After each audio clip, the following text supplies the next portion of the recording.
Hi folks, in the last video we created a simple web page.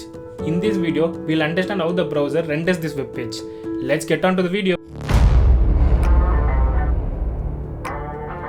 The web page that we have created has only basic HTML tags and minimal CSS. The reason for this is I wanted you all to first understand how the browser works and how browser renders the web page. Once we do this, I'll be creating in-depth content on HTML in the upcoming videos. Let's review the web page that we have created.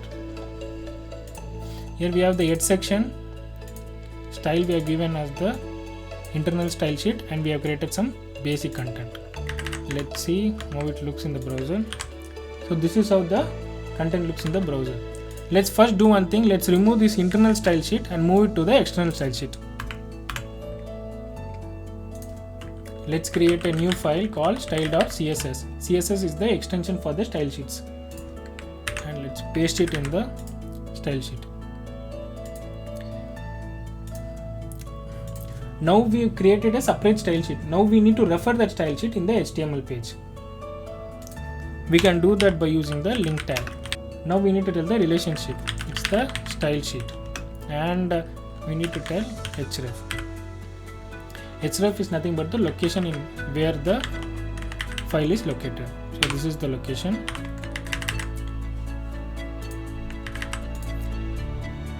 Let's go to the browser and understand whether it's working or not. Let's save both the files and then reload. You can see we have made the spelling mistake as style sheet. Now it should work. Let's go and do some changes to the style sheet. Let's add a paragraph styling, color as red, so that we can differentiate the paragraph. Let's add some styling to the body. Let's add the font size 14 pixel, and let's add some content to the let's change the font size to 18 pixel for the headers, and that's it. Let's see if it's reflecting. You can see that the changes are reflecting now.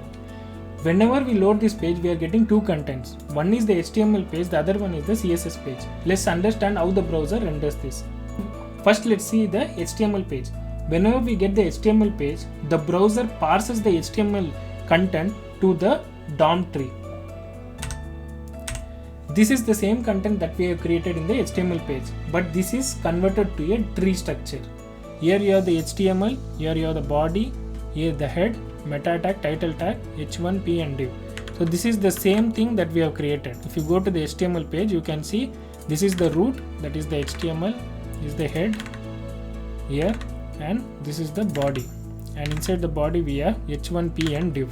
You can see the content. Hello world, this is my first web, and let's get started. The second one is the CSS. The style sheet whatever we have created gets converted to the CSS object model tree. Here you can see all the styling that we have specified gets converted to the tree here. You can see here body is having a font size 14 and h1 is having font size 18 with color blue, paragraph is having color red, and div is having display as none.